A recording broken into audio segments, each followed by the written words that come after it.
Increased citizen patrols and an appeal for calm by the family of a Portuguese man whose shooting death sparked rioting around Stockholm failed to quell nearly a week of violence and vandalism.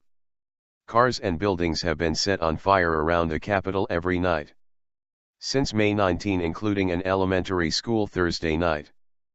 Police and fire personnel have been pelted with rocks, leading to minor injuries and 29 arrests for the week. Thursday night for the first time saw reports of related vandalism in Gotenberg, located on the opposite coast of Sweden, as well. But the Stockholm suburb of Husby, where rioting first broke out, had its first night with no reports of vandalism or violence, according to police. Citizen groups that formed midweek patrolled several largely immigrant neighborhoods, including Husby, again through the night, helping to suppress activity. There were a lot of adults out, Mats Eriksson, an officer with Stockholm's Western Police District, said. That's what makes the difference. Mr. Eriksson also said that while officers are strained, they have a firmer control of the vandalism and violence. Prime Minister Fredrik Reinfeldt and Justice Minister Beatrice Ask both held emergency meetings with police to discuss the situation.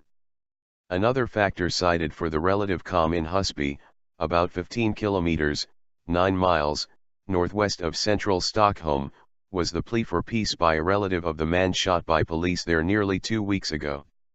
The victim, identified by family members as Portuguese with a Finnish wife, had recently moved to Sweden.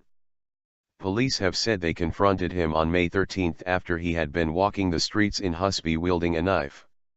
He was shot by police in his apartment. The Swedish newspaper Aftonbladet on Thursday published an interview with Risto Kajantu, identified as the brother-in-law of the shooting victim, in which he asked people to stop burning cars. Mr. Kajantu said his brother-in-law was a peaceful man and that the object he was carrying was a collector's knife, not a machete as some have claimed. He said that while it was understandable that police were concerned, he felt the shooting was unjustified. Police have said they are investigating the circumstances surrounding the shooting. The situation remained volatile as the weekend approached. In the suburb of Rinkeby, for instance, police said 4 cars were set on fire Thursday night and Friday morning, and a dozen people were arrested.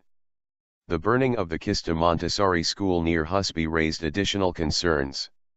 To set fire to a school where young children go, who have to live in this area for many years to come, I don't understand it, said the principal, Kiki Kobdokhak, who came to watch after learning that her school was on fire.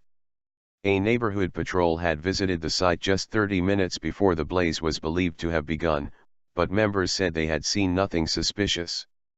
Ms. Hawk said that these areas have seen cuts to youth services in recent years.